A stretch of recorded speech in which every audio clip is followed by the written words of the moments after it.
실시간 정보 브리핑입니다. 이재명 대통령의 지시로 우리군이 대북 확성기를 끈 이후 북한의 대남 소음 방송이 멈췄다는 소식에 남북 경제협력 관련 종목들이 일제히 강한 상승장에 돌입했습니다. 금융투자업계에서는 정부가 계속해서 대북 유화 조치를 취할 가능성이 점쳐진 데 따라 관련주에 매수세가 몰렸다는 해석이 나옵니다. 다음 소식입니다. 두산 에너빌리티가 원전 수주 확대 기대에 신고가 행진입니다. 주가는 장 초반 54,400원까지 올라 전일에 이어 52주 신고가를 경신했습니다. 이는 최근 트럼프 대통령이 원자력 발전 안전 관련 규제를 완화하는 내용 등을 담은 4개의 행정명령에 서명하며 글로벌 원전 확대에 대한 기대감이 커지자 두산 에너빌리티 주가도 상승세를 이어가고 있습니다. 다음 소식입니다. 미국이 중동 내 안보 우려로 이라크 주재 대사관 철수를 준비하고 있다는 소식에 국제 유가가 4% 넘게 뛰자 관련주들이 강세 보이고 있습니다. 중동 긴장감이 고조되며 이란산 원유 공급이 제한될 것이란 전망에 국제 유가가 일제히 뛰며 지난 4월 초 이후 가장 높은 수준을 기록했습니다. 다음 소식입니다. 그간 강세를 보이던 금융주가 이재명 대통령이 은행 예대금리 차가 과도하다는 지적 소식에 주춤하고 있습니다. 한국은행에 따르면 4월 예대금리 차는 1.48%포인트로 한은이 기준금리를 조정하기 시작한 지난해 10월보다 더 벌어졌습니다. 이에 여당을 중심으로 은행들이 대출금리에 가상금리를 붙여 이자 장사로 막대한 수익을 올리고 있다는 지적이 계속 나왔습니다. 더 많은 이슈들은 본방송에서 확인하시길 바랍니다.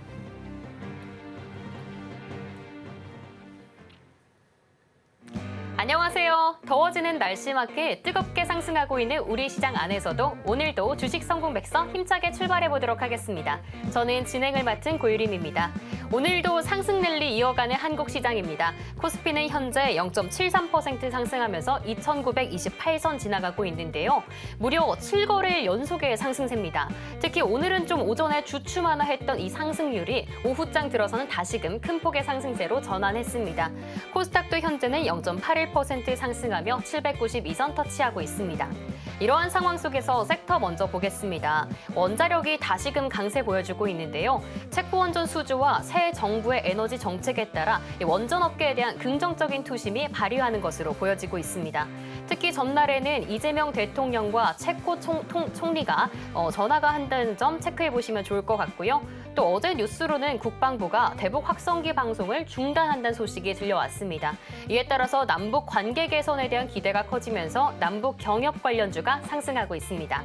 이렇게 상승하는 시장에서도 종목에 대한 대비 어떻게 해야 될까 고민되는 분들 많으실 것 같은데요. 본격적으로 오늘장 대비하는 방법 꼼꼼하게 알려드리도록 하겠습니다. 오늘도 성공으로 향하는 지름길 주식 성공 백서 시작합니다.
네, 그럼 제1장 성공투자백서부터 펼쳐보도록 하겠습니다. 오늘도 성공투자 도와주실 전문가님부터 모셔보도록 할 텐데요. 이민 전문가님을 소개합니다. 전문가님 안녕하세요. 네, 안녕하세요. 오늘 시장 보니까 사실 오전장에서는 상승폭이 살짝 줄어들었나 싶었거든요. 하지만 오후 들어서는 연기금이 좀 확보를 해주면서 상승폭을 확대했다고 하는데 정말 이제 3,000피도 도달할 것 같아요. 오늘 시장 어떻게 좀 보고 계실까요? 저는 이제 3,000피를 한 연말 정도로 보고 있었는데 생각보다 굉장히 빨라가지고 좀 놀랍고 같고 오늘은 이제 잘 봐주셨다시피 오전에는 시장이 눌렸다가 올라갔던 게 아마도 오늘 선물 옵션 동시 만기일이다 보니까 전체적인 자금이 오전에 쑥 한번 빠졌다가 다시 한번 또 올라가는 걸 보면은 역시나 강한 강세장은 계속해서 지속되고 있다라고 정리를 해드리는 게 맞을 것 같습니다. 그만큼 예전같이 좀 약세장일 때는요, 이런 식으로 선물 옵션 동시 만기일이라든지 거래 대금 자체가 전체적으로 빠지는 장이 오면 생각보다 시장이 세게 올라가지는 못했는데요. 오늘도 오전에는 살짝 밀렸다가 올라가는 걸 보면은 역시나 현재 시장이 전체적으로 강하게 계속해서 올라가고 있는 상승 추세에 있다라고 정리를 해드리는 게 가장 맞을 것 같습니다. 제 예상보다도 시장이 상당히 많이 올라가고는 있어요. 그래서 일단은 저는 2,850포인트를 넘어서 2,900포인트를 찍기 전까지 이런 식으로 좀 박스권 장세가 이어지지 않을까라고 좀 예측을 했었는데 현재는 어저께 2,900포인트를 뚫고 나서 2,930포인트까지도 올라가는 걸 보면은 굉장히 좀 강하게 올라가고 있다라고 보시면 될 것 같고요. 코스피는 조금 쉬어주는 게 좋습니다. 왜냐하면 시장이 올라가는데 무슨 소리를 하는 거냐라고 하실 수 있는데요. 너무 이렇게 급하게 올라가면 나중에 좀 조정받을 때도 또 힘들어질 수 있거든요. 분명히 계속해서 말씀드리지만 현재 이재명 대통령도 주식 투자, 특히나 이 주가에 대해서는 굉장히 좀 예민하게 대응을 하면서 어저께도 이제 증권거래소를 방문을 하면서 어떠한 좀 얘기들이 많이 나오고 긍정적인 얘기들이 나와서 결국에는 외국인들의 수급이 들어오면서 이런 식으로 시장이 좀 올라가기 시작하는 건데 중요한 건 어떠한 종목이든 어떠한 지수든 매일같이 올라가는 지수는 없습니다. 그렇기 때문에 어느 정도는 이런 식으로 좀 올라가 줬다가 조정을 받아주는 타이밍은 분명히 올 거다라고 생각이 들고요. 지금 이렇게 상승하는 장에서 제가 뭐 이런 말씀을 드리는 게 맞나 싶을 정도지만 거의 이제 좀 많이 상승을 했죠. 이런 식으로 많이 상승을 했기 때문에 제가 봤을 때는 지금 자리에서는 현금을 한 30% 정도는 가져가는 게 맞을 것 같아요. 약간은 좀 오버슈팅이 좀 나오고 있는 것 같거든요. 그렇기 때문에 상승장은 즐기시되 다만 다음에 이제 약간 하락은 아니지만 기간 조정인 장일 때 좋은 종목을 내가 꿰차고 있다면 그때 담아두시는 게 훨씬 더 좋아 보이는 걸로 생각이 됩니다. 제가 현금을 30%라고 얘기 드린 건 뭐냐면 일단은 이 바닥에서부터 계속해서 수익을 내신 분들에 대해서는 어느 정도 수익 실현을 하는 것도 익절은 항상 옳다라는 얘기를 많이 드리는데요. 지금은 올라타는 말에 올라타는 것도 중요하지만 결과론적으로는 시장 자체가 약간은 좀 오버슈팅이 좀 나오는 부분이 있기 때문에 조금은 우리가 브레이킹을 좀 잡아보는 게 좋을 것 같고요. 제가 그 얘기를 드린 이유는 일단은 이따가는 수급이 어떻게 될지 모르겠지만 일단 오늘은 외국인들의 수급이 없습니다. 외국인들이 수급이 선물옵션 만기이기 때문에 전체적으로 전무하고요. 다만 대신에 선물과 옵션 쪽에서는 약간 매수 포지션이 좀 들어오고 오늘 시장을 이끌어주는 건 기관 쪽에서 특히나 연기금이 아마도 전체적인 물량을 좀 가지고 들어오면서 3천억 정도 굉장히 대량 매수가 들어오면서 시장을 끌어올리는 거기 때문에 뭐 3,000포인트 얘기는 많지만 지금은 이 3,000포인트를 찍느니 안 찍느니 이런 건 중요한 게 아닌 것 같아요. 그래서 코스피는 좀 쉬어줘야지 맞는 것 같고 반대적으로 코스닥을 본다면 코스닥은 일단 올라갈 룸이 많습니다. 830포인트까지는 올라갈 룸이 좀 있기 때문에 어떻게 본다면 제가 아까 말씀드렸던 코스피에서 30% 정도 수익 실현을 하시고요. 코스닥 쪽의 종목들로 갈아타는 게 지금은 어떻게 보면 상승장에서 내가 제대로 된 환승을 하는 그런 타이밍이지 않을까라고 조심스럽게 좀 예측을 해보겠습니다. 그러면 오늘 장은 지금 코스닥이 코스피보다 약간 강한데 왔다 갔다 하고 있는데요. 어떤 종목들이 좀 끌어갔냐? 일단은 삼성전자와 하이닉스는 오늘 시장 대비해서는 좀 약한 흐름 보여주고 있습니다. 반면 대신에 그간 여태까지 안 갔었던 LG에너지솔루션, 뭐 삼성 SDI, 특히나 포스코 퓨처인 같은 종목들, 2차전지 관련된 종목들이 역시나 선순환매가 돌아가면서 같이 올라가지고 있고요. 추가적으로 방산이 또 며칠 약간 조정을 받았죠. 어저께 조정을 받았는데 하나 에어로스페이스, 현대 로템 같은 종목들도 같이 올라가지고 있고 조금 더 보여드리자면 두산 에너빌리티는 역시나 강합니다. 아마도 어저께 이재명 대통령과 체코 쪽 정부와 통화를 진행을 하면서 추가적으로 원전 쪽에 대한 수주가 나올 수 있지 않을까라는 얘기가 나오면서 전체적으로 오늘 코스피 200에서는 한전 KPS, 한전 기술 같은 종목들이 올라갔고 뒤따라서 두산 에너빌리티, 현대 건설 같은 종목들이 같이 시장을 이끌어주고 있습니다. 마지막으로 정리를 드리자면요. 일단 시장은 하루는 반도체 갔다가 원전 갔다가 뭐 조선, 방산 뭐 이런 식으로 계속해서 대세 상승장이 이뤄지고 있습니다. 하다못해 우리가 맨날 걱정했었던 2차 전지 종목들까지도 어느 정도 바닥권에서 좀 반등이 나오고 있기 때문에요. 지금 시장은 여러분들 쉽사리 종목을 막 이게 빨리 간다고 해서 이렇게 바꾸지 마시고요. 가지고 있는 종목을 그냥 지키고 있다가 내 차례가 오면 항상 티켓 끊고 기다리면 내 차례가 오는 시장이기 때문에 어느 정도 내 차례가 오면 거기서 수익 실현하시는 게 훨씬 더 빠르다. 그러니까 쉽사리 이렇게 환승을 쉽게 하시는 거는 좋지 않다라고 정리해드리겠습니다. 네, 상승하고 있는 우리 시장 안에서도요, 사실은 오버슈팅이지 않을까 걱정되는 분들 많을 것 같습니다. 그만큼 전문가님과 함께 공부하시면서 더 확실하게 대비해 나가시길 바랍니다. 네, 그렇다면 이번에는 우리 시장 안에서 주목할 만한 키워드들 만나보도록 하겠습니다. 제2장 테마의 발견 시간인데요. 오늘도 정말 많은 이슈들 있는 만큼 내일장에서도 공략할 수 있는 키워드들만 엄선해 보겠습니다. 지금 바로 만나보시죠. 네, 전문가님. 네. 첫 번째 키워드는 반도체입니다. 네. 저번에는 이제 삼성전자의 점유율에 대해서 이야기 나눠봤는데 네. 이번에는 SK 하이닉스에 대해서 이야기 나눠볼까 하는데요. 네. 이 부분에 있어서 SK 하이닉스를 HBM4 부문에서 좀 뒤쫓고 있는 기업이 생길 수 있다. 이런 네. 기사던데 네. 어떤 기업일까요? 일단은 지금 반도체라고 하면은 그러니까 메모리 반도체라고 하면은 세계 글로벌에서 세 개의 회사를 꼽을 수가 있어요. 그쵸. 정말 여기서 자부심을 느낄 수 있는 게 삼성전자, SK 하이닉스 그리고 미국의 마이크론이라는 회사인데 이 HBM이라는 게 지금 가장 최신식 기술이잖아요. 여기서 SK 하이닉스가 이미 점유율을 많이 먹고 있고 한 4세대에서부터 SK 하이닉스가 계속해서 점유율을 늘렸는데 아마도 마이크론이라는 회사가 이번에 이제 6세대인 HBM4에서 어느 정도 도전장을 좀 내미는 것 같아요.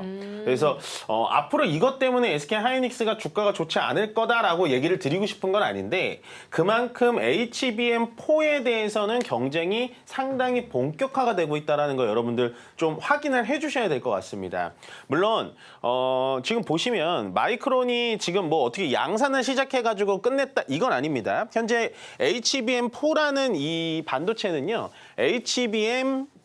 HBM3E라고 하는 이 5세대 다음 게 바로 HBM4입니다. 그래서 현재 HBM4라는 이 반도체는 아직은 하이닉스조차도 양산이 들어가진 않았어요. 그렇지만 앞으로 엔비디아의 루빈 여러분들 아시죠? 현재 블랙웰에는 이 HBM3E 5세대가 들어가는 거고 루빈이라고 하는 블랙웰 다음 버전의 GPU에는 아마도 HBM4가 들어가지 않을까 조금 예측을 해보면서 우리가 들어가시면 되는데 일단은 조금은 우리 입장에서는 기분이 섬뜩하죠. 왜냐하면 SK 하이닉스가 절대적으로 먹고 있었던 시장인데 바로 뒤따라서 마이크론이라는 회사가 또 따라오고 있다는 건 썩 좋은 소식은 아닙니다만 꼭 알고 가셔야 되는 소식이기 때문에 제가 갖고 왔고요. 자, 이겁니다. 이게 이제 최신식 반도체를 제가 구분을 해온 건데요. 우리가 잘 아는 게 바로 이 HBM 반도체죠. HBM 반도체에선 역시나 가장 점유율을 높게 가지고 가고 있는 건 SK 하이닉스. SK 하이닉스, 그 다음에 삼성전자, 그 다음에 마이크론입니다. 마찬가지고요.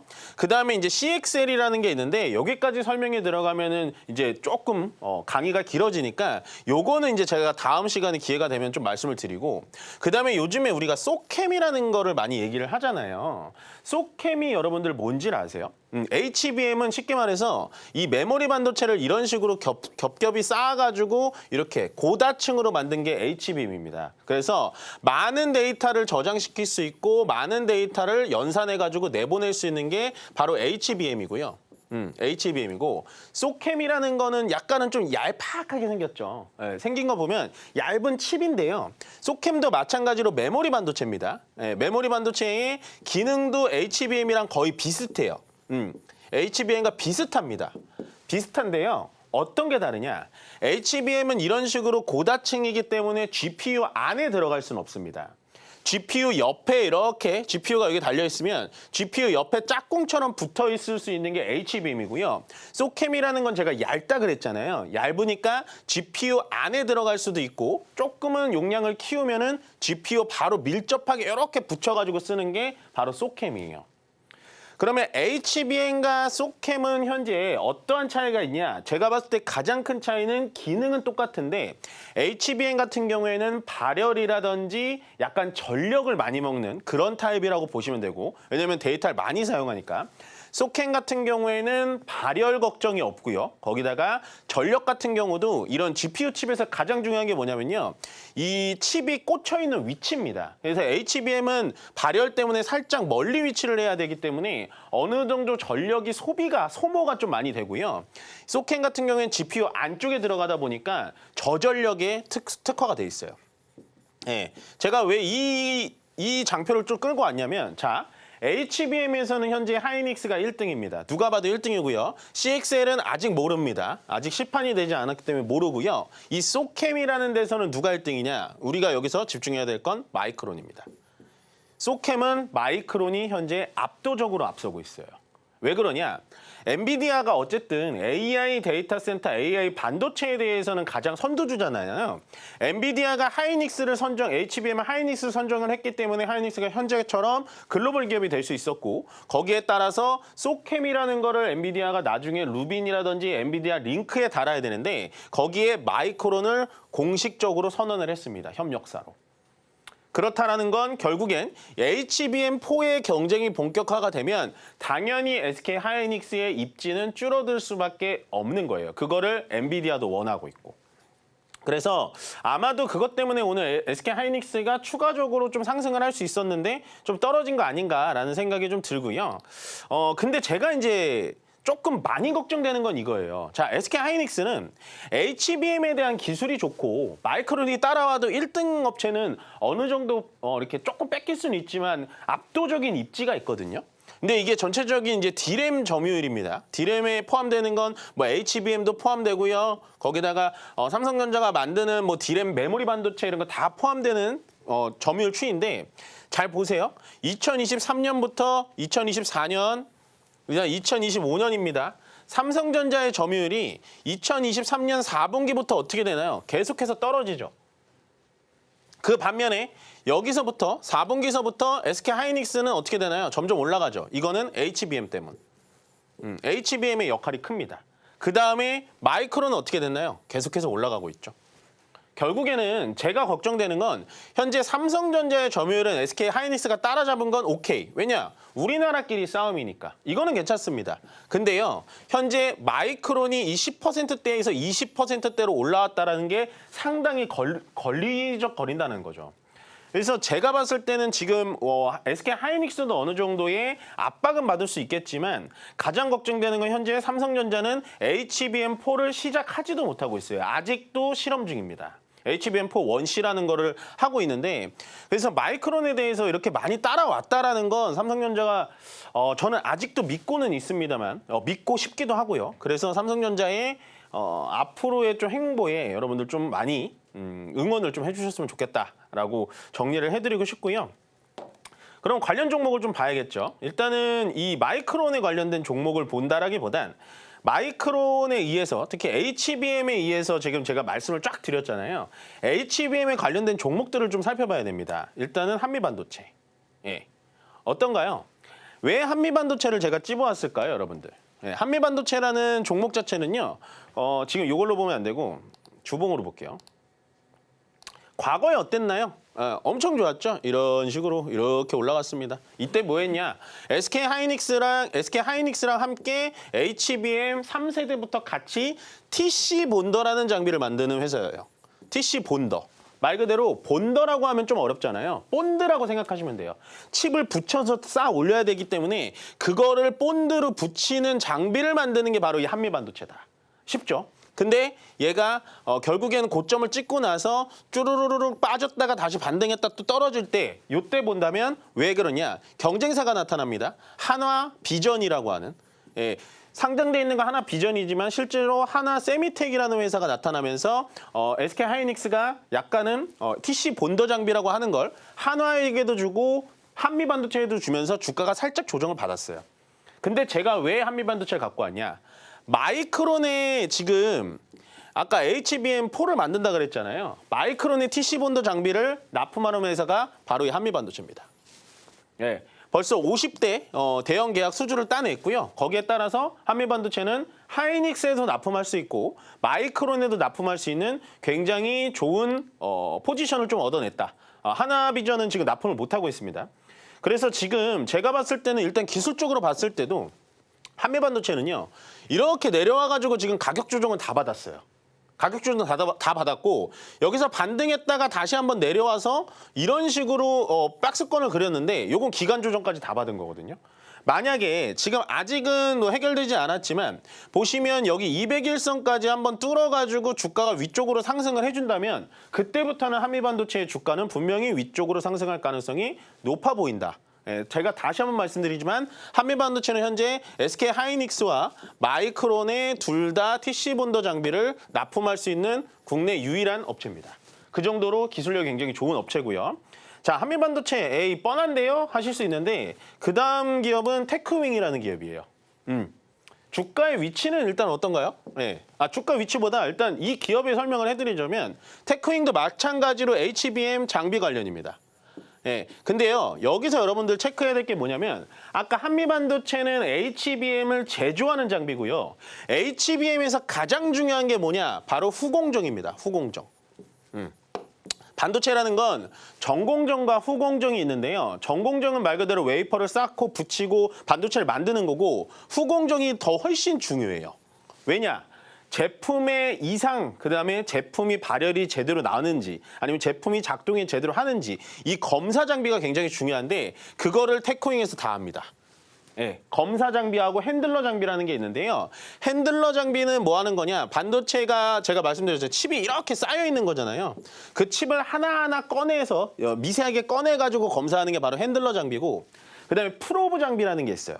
예, 프로버 장비라는 게 있는데 이건 뭐냐? 핸들러가 칩을 꺼내잖아요. 거기다가 전기 신호를 넣어가지고 이 칩 하나하나가 괜찮은지 검사하는 게 바로 이 프로버 장비입니다. 그래서 저는 HBM 쪽에서 물론 TC 본드 장비도 굉장히 중요하지만 그렇지만 저는 HBM 쪽에서는 이렇게 후공정인 검사 장비가 앞으로는 훨씬 더 중요하지 않을까라는 생각이 들고요. 차트적으로 보더라도 과거에 이런 식으로 주가 만들어 놨다가 절반 정도 내려와서 지금 계속해서 박스권에서 머무르고 있죠. 얘도 마찬가지로 지금은 시장에서 반도체에 관심이 있으려고 하다가 없으려고 하다가 왔다 갔다 하다 보니까 좀 주가가 올라가려다 말고 하는데요. 보시면 이런 식으로 장기 평선을 한번 뚫는 양봉이 한번 나온다면 이 종목도 위쪽으로 올라갈 수가 있어요. 보시면 과거에 이런 식으로 올라왔는데 이평선 맞고 떨어지죠. 여기서 이렇게 올라왔는데 여기서 200일선 맞고 떨어지는 거 보이시죠? 이 정도로 이동평균선은 어느 정도 좀 여러분들 조금은 강력한 매수 신호가 나올 수 있으니까 여기서 박스를 뚫고 만약에 이 자리를 뚫고 200일선을 뚫는다면 저는 테크윈 같은 종목들은 충분히 상승 모멘텀이 살아있다라고 정리해드리겠습니다. 네, 이렇게 꼭 알고 가야 되는 HBM의 따끈따끈한 소식부터요. 또 세계의 D램 점유율까지도 주목해봤습니다. 마이크론 질주에 대응할 수 있는 전문가님의 종목들까지 알려드렸으니까요. 함께 눈여겨보시면 좋을 것 같습니다. 이어서 다음 키워드 만나보도록 하겠습니다. 네, 전문가님, 네. 미증시는 간밤에 살짝의 약세였는데 그 안에서 테슬라는 0.1%의 소폭 상승했습니다. 네. 3거래일 연속 계속 상승을 했는데 사실 트럼프와 일론 머스크가 이렇게 빨리 화해할 줄은 몰랐어요. 네, 이제 화해도 했겠다. 사실 언론에 따르면 오늘 이 로보택시가 출시된다고 했는데 네. 6월 22일로 잠정 발표가 됐다고 하더라고요. 네, 맞아요. 그러면서 이 자율주행차에 대한 기대감이 어마어마한데 앞으로 이 자율주행차 좀 기대감 받아갈 수 있을까요? 그러니까 우리가 이제 일론 머스크와 트럼프의 이 뭐라 그래야 되나 격동? 네. 그 주제를 월요일 날 다뤘던 것 같아요. 맞아요. 이번 주였어요. 네, 근데 제가 마지막에 앵커님도 얘기해 주셨지만 그 둘의 사이는 또 갑자기 화해가 일어날 수도 있다라는 얘기를 해드렸던 것 같은데 이 정도로 빠르게 일어날 줄은 몰랐어요. 역시나 괴짜 두 명이 만나니까 빠른데요. 근데 저는 또 냉철하게 생각하면 예전과 같이 이렇게 찐득한 관계가 되기는 좀 어려울 것 같아요. 어느 정도의 선을 이제 지키면서 지나갈 것 같은데 얘기를 잘해 주셨습니다. 일론 머스크가 지금 일단은 지금 테슬라의 주가의 모멘텀은 현재는 로보택시에서 잡는 것 같아요. 로보택시에서 잡는 것 같고 방금 앵커님 얘기하셨다시피 22일 날 출시를 확정을 박은 건 아닙니다, 여러분들. 예, 이거를 이제 착각하시면 안 되는 게 22일 확정은 아니에요. 확정은 아니고 추후에 좀 밀릴 수도 있어요라고 얘기를 했어요. 일론 머스크가. 보통 저는 일론 머스크를 평가할 때 뭐 천재다, 괴짜다 이런 거 다 떠나서 일론 머스크는요. 말장난이긴 합니다만 약속은 잘 지킵니다. 뭐가 됐든 약속은 잘 지켜요. 로켓을 쏠 겁니다. 화성에 사람을 보낼 겁니다. 뭐 자율주행을 할 겁니다. 전기차가 돌아다니게 할 겁니다. 약속은 잘 지키는데 이 시간 약속은 절대 못 지켜요. 그래서 이번에도 22일 날 어떻게 될지는 좀 지켜봐야 되겠지만 어쨌든 날짜를 박았다라는 건 연기가 돼도 크게 많이 연기가 되지 않지 않을까. 왜냐하면 본인도 지금 테슬라의 주가 관리를 어느 정도 들어간 것 같기 때문에 죽었다 깨나도 어느 정도 22일 날 뭔가는 보여줘야 된다라는 생각이 들고요. 되게 재밌는 게 뭐냐면 로보택시가 22일 날 나오면서 일론 머스크가 얘기한 건 28일 내 생일 날 차량 배송 서비스를 시작하겠다라고 얘기했습니다. 이게 뭐냐면 예를 들어서 테슬라라는 거는 인터넷으로도 차를 살 수가 있거든요. 제가 테슬라 이번에 주니퍼 신모델을 집에서 주문을 합니다. 우리가 이제 뭐 인터넷 쇼핑에서 주문하는 것처럼 주문을 하면요. 28일 날 이후부터는 어떻게 되냐면 제 주소를 입력하면 탁송 기사가 오시는 게 아니라 이 그냥 자동차만 뚱뚱하게 와가지고 제 집 앞에 딱 도착을 한대요. 예, 그러니까 공장에서 출하되자마자 우리 집까지 자동으로 배송할 수 있는 배송 위탁 서비스, 탁송 서비스죠. 탁송 서비스 시작한다. 라니까 뭐 28일 날 어떻게 될지, 22일 날 어떻게 될지 우리가 좀 지켜봐야 될 것 같습니다. 거기다가 이제 방금 앵커님께서 얘기해 주셨지만 일론 머스크 X에 올린 글이에요. 여기 한글로 했는데 뭐 대통령님한테 너무 과했다. 그리고 후회합니다라고 하는 건 뭐냐면 우리가 일론 머스크 얘기를 하면서 제가 얘기했던 건 로보택시라고 얘기해 드렸잖아요. 로보택시하고 스페이스 X가 상당히 피해가 있을 거다라고 얘기했는데 이 로보택시에 피해가 있는 건 뭐냐? 미국은 주마다 약간 법안이 다르기 때문에요. 이 자율주행 법안, 자율주행을 약간 제한하는 법안을 좀 이렇게 스트릭하게 좀 엄격하게 하면 이 로보택시가 움직일 수가 없게 돼요. 사업을 못 하게 돼요. 그렇기 때문에 그 전에 아마 오늘 뭐 언론을 보니까 벤스 부통령이 이제 중간에서 이제 다리를 놨다고 하는데 어쨌든 이런 식으로 얘기를 올렸고 거기에 트럼프도 화답을 했기 때문에 일론 머스크도 확실히 비즈니스맨이구나라고 생각을 해주시면 될 것 같고요. 일단은 로보택시를 들어가기 전에 우리가 가장 먼저 비교를 해야 되는 건 바로 이 웨이모라는 겁니다. 사실은요, 이 로보택시라는 게 먼저 미국에서 지금 자율주행으로 돌아다니는 게 아니에요. 구글이라는 회사 아시죠? 구글의 웨이모라는 게 이 자율주행 택시가 사실은 6년 전부터 돌아다녔습니다. 그래서 지금 로보택시가 굉장히 퍼포먼스 있게 막 얘기를 하지만 실질적으로 미국에서는요, 이 웨이모가 시장을 압도적으로 가져가고 있고요. 자율주행에서 가장 중요한 게 뭐냐면 일단은 이 친구가 결제 건수가 1000만 건이 넘어갔어요. 그러면 쉽게 얘기해서 1000만 명이 이 웨이모라는 택시를 이용하고 웨이모라는 택시가 이용을 되면서 전체적인 자율주행의 경험을 6년간 쌓았겠죠. 그래서 이 웨이모가 굉장히 빠른 게 뭐냐면 처음에는 이 샌프란시스코에서 시작을 하다가요. 미국은 주마다 다르니까 지금은 LA, 피닉스, 뭐 텍사스의 오스틴까지도 확장을 해가면서 계속해서 서비스를 운영하고 있습니다. 그러면 로보택시가 왜 핫한 거냐? 이게 다르요. 웨이모는요. 여기 지금 차 사진을 제가 좀 정확하게 안 갖고 왔는데 위쪽에 이런 게 달려 있죠. 예, 이게 라이다라는 겁니다. 웨이모는 이게 달려 있고요. 테슬라는 이 라이다가 없어요. 없고 테슬라는 그냥 여기 카메라를 엄청 많이 달아놨어요. 테슬라는. 이 차이예요. 그러니까 테슬라는 그냥 시각적으로 인해서 그거 학습한 거에 대해서 돌발적으로 대응을 하는 거고 웨이모라는 회사는 이 라이다를 다름으로써 이 라이다가 뭐냐면 빛을 쏴가지고 돌아오는 시간을 계산해가지고 하는 굉장히 예민한 센서입니다. 그래서 웨이모는 자율주행을 라이다 기반으로 하고 테슬라의 로보택시는 카메라 모듈을 기반으로 하는 거예요. 그러면 왜 그게 다른데 뭐가 문제냐? 이 라이다가 굉장히 비쌉니다. 그래서 택시잖아요. 자율주행 택시잖아요. 웨이모의 택시 값은 로보택시보다 비쌀 수가 있다. 그래서 우리는 카메라만으로 로보택시를 만들어서 웨이모의 택시비보다 반값에 제공을 하겠다라는 게 일론 머스크의 전략인 겁니다. 물론 지금 어떻게 될지 몰라요. 제가 봤을 때 근데 더욱더 안전하죠. 확실히 비싼 장비가 들어갔기 때문에 안전하고요. 조금 냉철하게 따진다면 웨이모의 자율주행 택시는 자율주행 레벨로는요. 레벨 4입니다. 예, 근데 로보택시는 레벨 3도 안 돼요. 지금 레벨 2밖에 안 돼요. 왜? 카메라밖에 없으니까. 왜냐하면 이 라이다가 중요한 게 밤에 운행할 때는 우리가 눈으로 보는 것보다는 적외선으로 쏴가지고 보는 게 훨씬 정밀하잖아요. 그래서 밤 운전할 때는 아마도 로보택시가 조금 더 위험하지 않을까라는 생각을 하는데 어쨌든 웨이모라는 회사 여러분들 꼭 알고 가시면 좋을 것 같고요. 그 다음에 봐야 되는 건 바로 아폴로고라는 회사예요. 네, 이 회사도 되게 오래됐습니다. 이 똑같이 자율주행 여기 라이다 보이시죠? 요거는 중국의 바이두에서 운영하는 회사예요. 네, 중국의 바이두. 그래서 중국의 현재 14개 도시에서 운행을 실제로 하고 있고요. 얘도 한 1,200만 건 정도의 결제가 나왔어요.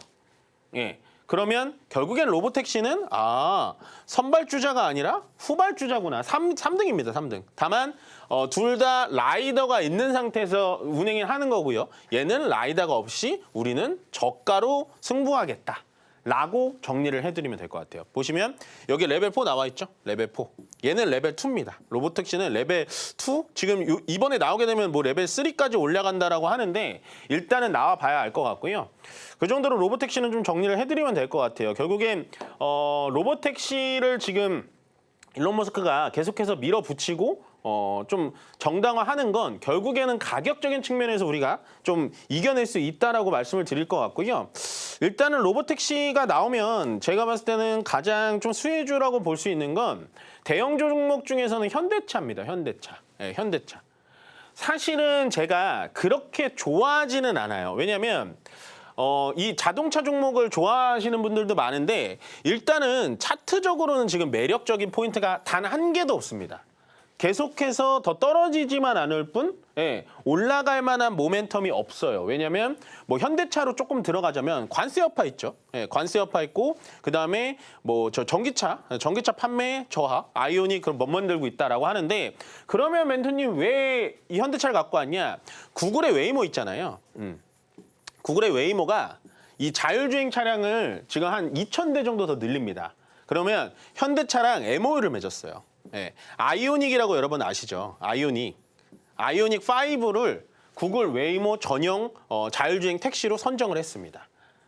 아직은 이게 이제 이 차량이 구글 웨이모에 지금 탑재돼가지고 움직이지는 않고 있어요. 그렇지만 앞으로 로보택시가 들어와서 구글 웨이모가 시장을 뺏기지 않을까요라고 하는데 제가 봤을 땐 구글 웨이모는 웨이모대로 로보택시는 로보택시대로 각자의 시장을 점점 더 키워나갈 거예요.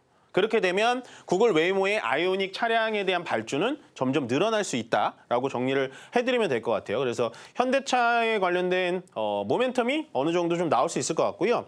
그 다음에는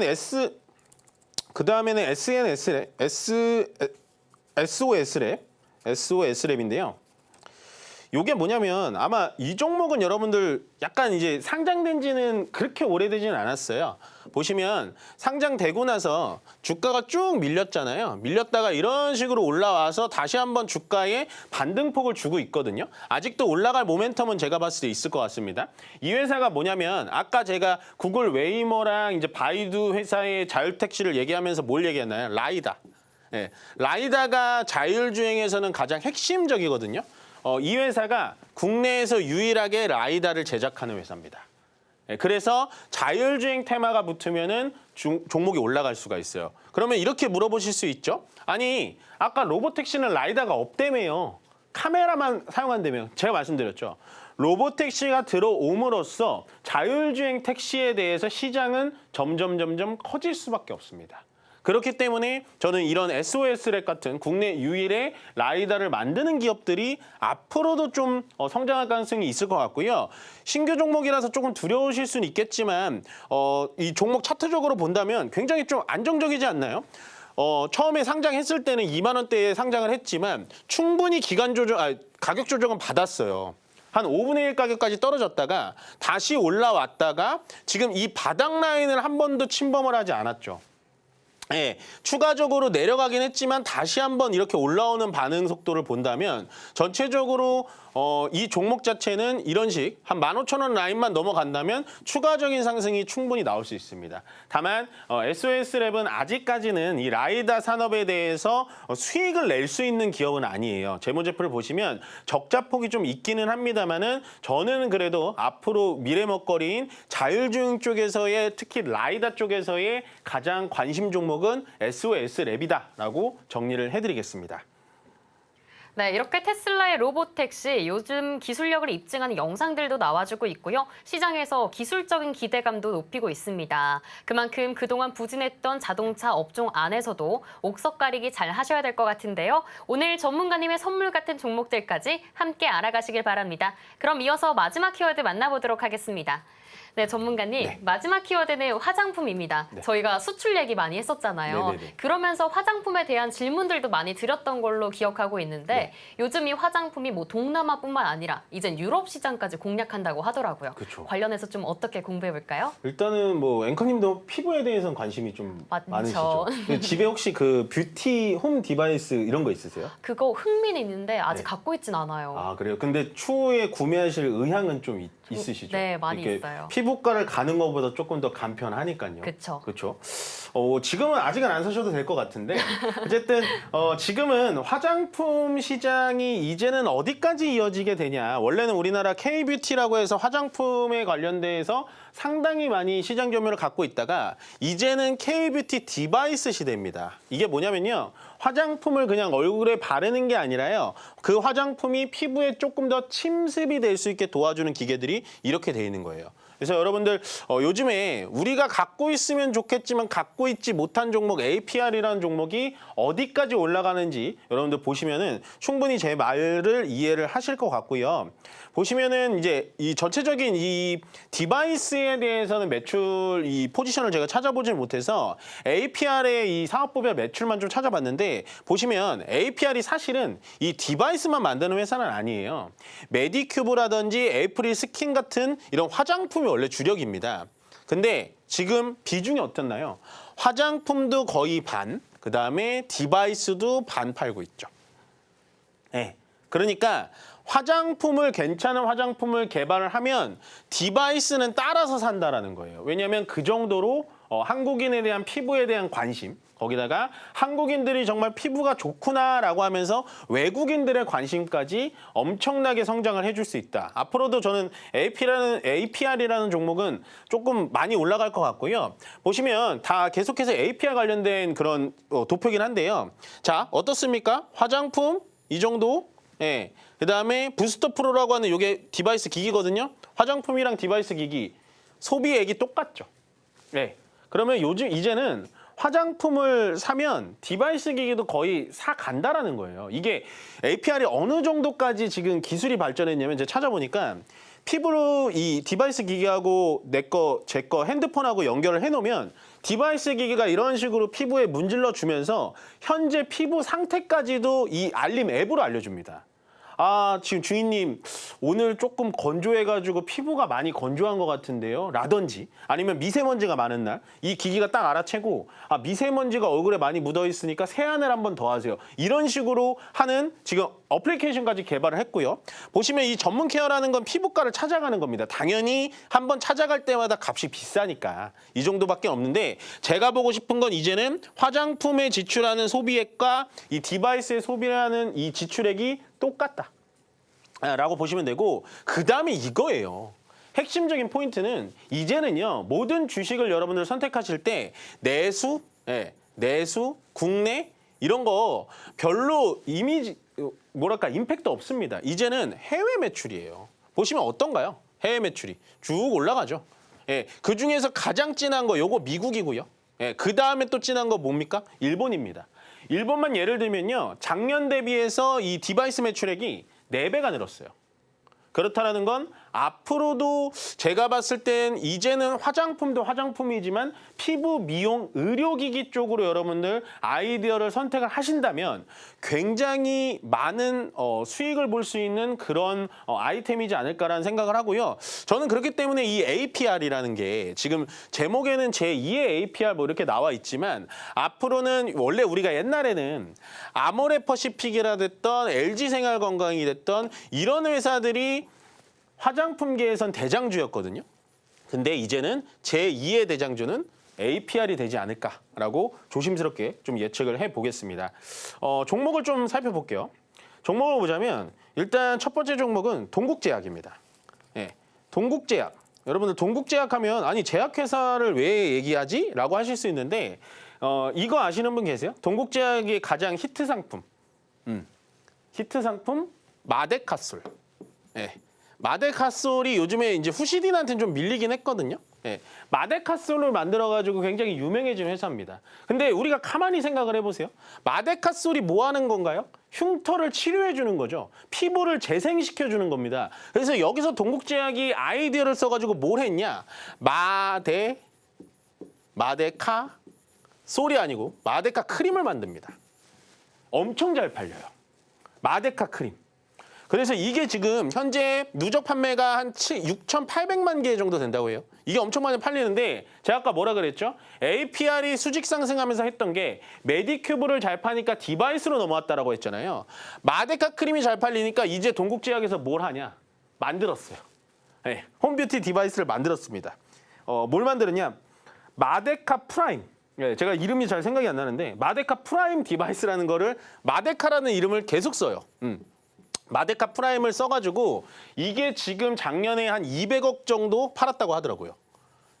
그런 거예요. 아니 마데카 크림 쓰세요 고객님? 마데카 크림이랑 가장 찰떡궁합인 디바이스까지 들어가면 이 마데카 크림이 피부 쏙쏙 들어가집니다. 라고 하니까 이 디바이스 시장이 점점 커지고 있습니다.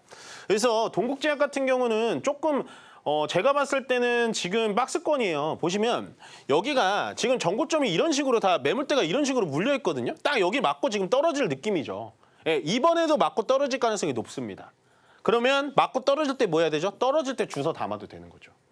그러니까 동국제약이라는 건 이름이 이렇게 제약이라고 돼 있어가지고 우리가 바이오, 제약 바이오 할 수 있는데 얘의 주 목적은 뭐다? 피부 미용, 마데카 크림, 그다음에 마데카 프라임입니다. 그렇게 약간은 회사의 지금 성향을 조금은 알아채시고 넘어가시는 게 좋을 것 같고요.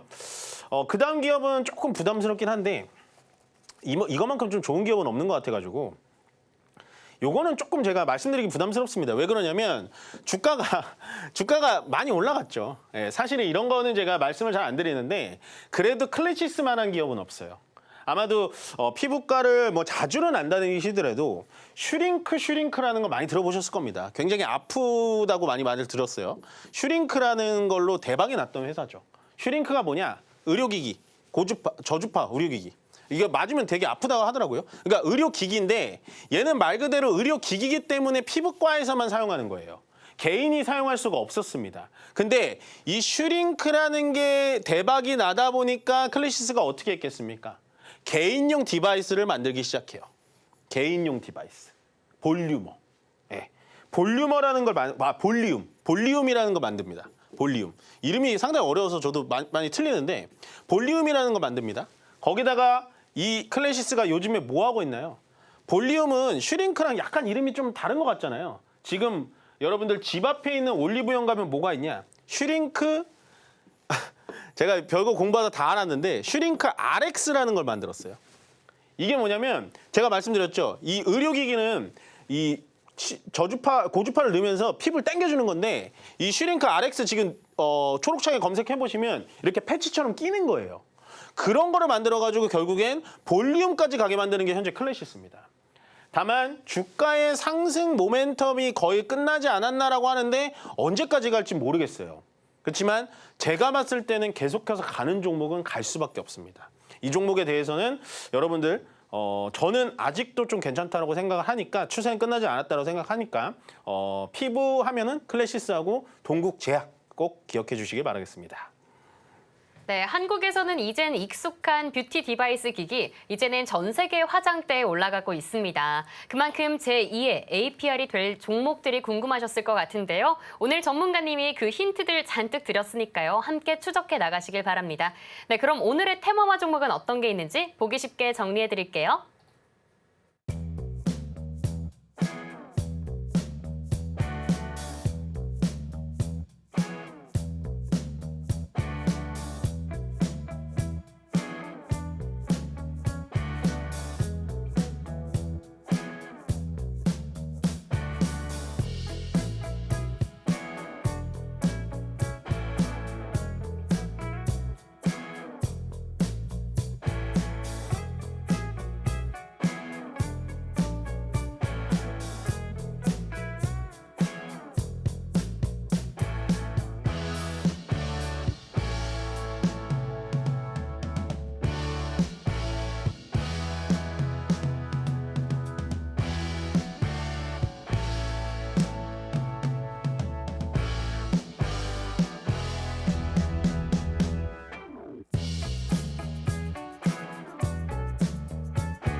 네, 이번에는 제3장 투자의 기술 시간입니다. 오후장 얼마 안 남은 만큼 전략 궁금하실 것 같은데요. 오늘부터 내일까지 이 시장을 대비하기 위한 명품 강의가 기다리고 있습니다. 지금 바로 만나보시죠. 네, 전문가님, 박스권 뜻 뚫고 천장 없이 올라가는 우리 시장입니다. 하지만 오전장과 오후장의 분위기가 사뭇 다른 것처럼 오늘에 있어서 시장 대비 어떻게 해야 될까 궁금한 분들 많으실 것 같아요. 그쵸. 그 안에서 전략 한번 소개해 주시죠. 지금은 이제 시장 참여자들의 의견을 들으면 네. 내일도 그럴까요? 아, 이런 거 많이 물어보세요. 맞죠. 다음 주도 그럴까요? 그런데 솔직히 말씀드리면 제가 방송에서 그런 말 하긴 좀 그렇지만 저도 잘 몰라요. 그렇죠. 왜냐하면 너무나 강하게 올라가기 때문에 지금은 어떻게 보면 본인들의 판단에 맡겨야 될 것 같아요. 근데 제가 말씀드리고 싶은 건 수익을 어느 정도 봤으면 분명히 수익 실현해야 되는 건 맞습니다. 왜냐하면 급하게 올라오면은 체하듯이 급하게 올라오면 분명히 조정이 나올 수밖에 없기 때문에 어느 정도의 더 가지 않을까라는 생각보다는요. 저는 예전에 이제 주식을 한창 할 때는 그런 생각을 했어요. 예를 들어서 제가 삼성전자를 샀다라고 치자고요. 진짜 산 건 아니지만. 5만 원에서 7만 원에 팔았습니다. 10만 전자 간다고 했을 때. 예를 들어서예요. 근데 7만 원에 제가 팔고 삼성전자가 8만 원까지 갔어요. 물론 저도 배 아팠죠. 그렇지만 제가 7만 원대 팔 때는 어떤 생각을 했냐면요. 내가 팔면은 사는 사람이 있잖아요. 그 사는 사람들도 추가적으로 수익을 내겠지. 라는 생각으로 파니까 조금은 마음이 안정이 되더라고요. 물론 시장은 지금 계속해서 상승을 해주고 있습니다. 이제는 이런 식으로 상승을 해가기 때문에 저도 여기서 더 올라갑니다, 내려갑니다 라고 말씀드리기가 너무 어려워요. 다만 시장은 계속해서 올라가기 때문에 올라가는 말에 탈 필요는 있다. 그리고 지금은 저는 조금 보수적이게 말씀드리면 코스피보다는 자, 코스피 각도 보여드렸죠. 코스닥이 훨씬 더 낫다라는 거예요. 왜냐하면 코스피는 이제 남은 건 진짜로 3,000포인트밖에 없거든요. 이런 식으로 보면. 예. 근데 3,000포인트를 한 번에 갈 수 있냐? 라고 한다면 삼성전자가 끌어줘야 됩니다. 오늘도 참 시장이 특이한 게 0.72% 가는데 삼성전자는 못 가고 있거든요. 그렇기 때문에 지금은 제가 봤을 땐 이 코스닥이 지금 전체적으로 좀 낮은 위치잖아요. 이렇게 가까이 보면은 각도 센데요 할 수 있는데 위치 자체가 낮잖아요. 850포인트까지는. 아직 열려 있기 때문에 코스닥이 훨씬 더 좋은 그런 포인트가 되지 않을까라는 생각을 하고요. 시장은 계속해서 강세적으로 이어갈 것 같습니다. 보시면 일단은 원달러 환율을 좀 체크해보자면요. 원달러 환율이 다시 1360원대로 떨어졌어요. 네, 이렇다라는 건 외국인들을 점점 끌어올 수밖에, 외국인들의 현물을 점점 끌어올 수밖에 없는 위치로 보여지고 여기서 1350원이 깨진다, 1300원대까지 간다 이런 걸 예측할 필요 없습니다. 그냥 지금은 현실을 받아들이고 올라가는 상승장을 즐기시되 다만 내가 가진 거에 대해서 욕심은 어느 정도 좀 내려놓을 필요가 있다라고 정리해드리는 게 좋을 것 같습니다. 네, 요즘에 상승 랠리에 궁금증 많으셨을 것 같습니다. 그 안에서는 사실 지수의 상승보다는 상승할 수 있는 종목들 잘 골라보셔야 될 것 같고요. 특히 투자자분들이 믿음 가지고 있는 그런 전략도 잘 체크해 가셔야겠습니다. 이민 전문가님의 방송들 함께 참여하시면서 확실한 노하우들 알아가시고요. 오늘도 성공 투자하시길 바랍니다. 참고로 본 방송에서 제공하는 정보는 투자 판단을 위한 조언일 뿐 해당 자산의 가치와 상승을 보장하지 않습니다. 그리고 서울경제TV는 자본시장법을 준수하고 있는데요. 1:1 투자 상담이나 유사 수신행위와 같은 모든 불법 사항을 엄중히 금하고 있고요. 마지막으로 서울경제TV와 서울경제신문은 당사의 브랜드입니다. 기타 유사 명칭에 유의하시길 바랍니다. 오늘 저희가 준비한 소식은 여기까지고요. 저희는 내일 오후 1시에 다시 돌아오도록 하겠습니다. 시청해주신 여러분 고맙습니다.